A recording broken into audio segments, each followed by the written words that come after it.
everybody. Great to see you. Teacher to teacher community out there. Sarah Brown Westling here. So excited for Teacher Appreciation Week and super excited to be able to spend this next 30 minutes or so with all of you, being able to celebrate teachers on this Ask Sarah Live. Tonight we are appreciating teachers, that's for sure, but we are also going to talk kind of about the long game of teacher appreciation and spend some time talking about teacher leadership. So I have to tell you, I cannot think of anyone who is more poised to talk about this than my better half tonight, Sharif El-Mekki. I honestly, I could give you probably the 10-minute bio and you would all just be in it because his story is absolutely amazing. But I'm going to give you the short version first. Sharif is a principal at Mastery Charter School on the Shoemaker campus in Philadelphia. He's also one of 3 principals who served as a fellow to the U.S. Department of Ed, and he is a co-founder of the Fellowship Black Male Educators for Social Justice. There's so much more, but I'm just going to let it all speak for itself. Sharif, welcome. Thanks for being here. Thank you so much. Glad to be here. Happy Teacher Appreciation Week. And thanks for having me on. Excited about this conversation tonight. Yeah, absolutely. We were talking about this the other day and we said this is like an internet fishbowl discussion, right?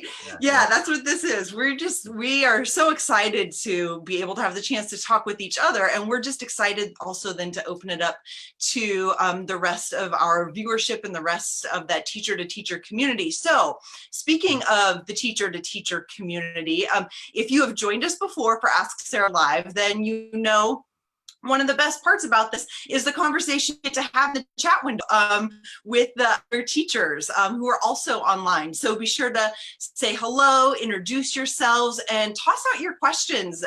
Toss out the insights you have, the ways you want to contribute to this conversation, and we'll try to pull some of those as we can and make sure that we weave your questions into this discussion as well. So before we dig in to teacher appreciation too much, I want to invite Sharif to just tell us a little bit about your story.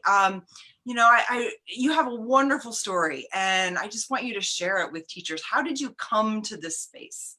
Yeah, I came growing up. I wanted to have an impact on social justice. I wanted to, lead and serve in my community, but I wasn't quite sure how or why. What avenue I should say. I knew why, but like what was the best way to do that?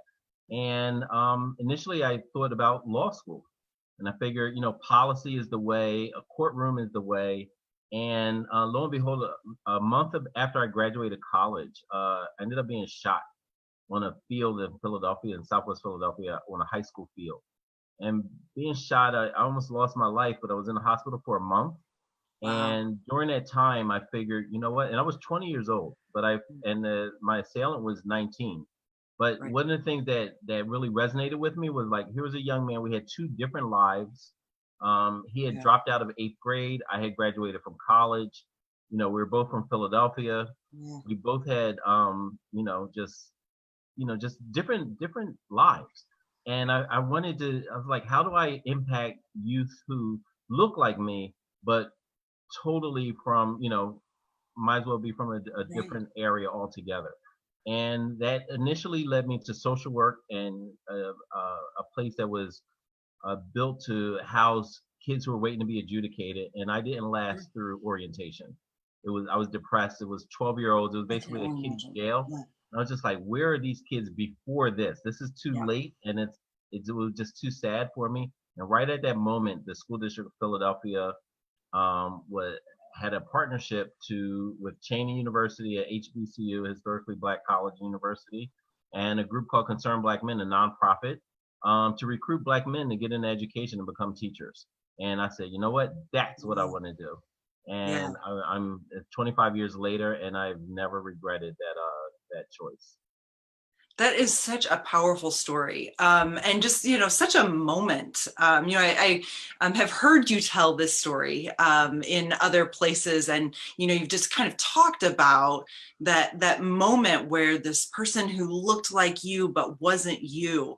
It just sounds like such a mirror, and has given you such an incredible purpose to this work, which must be part of the sustenance, right? Like this purpose must be part of the sustenance. Oh, absolutely, absolutely. And then here's just another aspect of it that really solidified everything. The school that I initially was placed at was the same, and I didn't get to choose it. The district placed me at the school because I was, came through this special program, and the schools had to ask for this, what, I think we were called interns or something at that time. The school I was placed at, and I stayed there for 10 years, was the same place a young man who shot me dropped out of 8th grade. And Wow.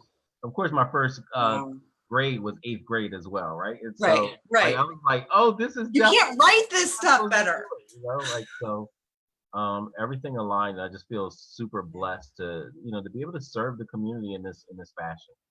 Right. Absolutely.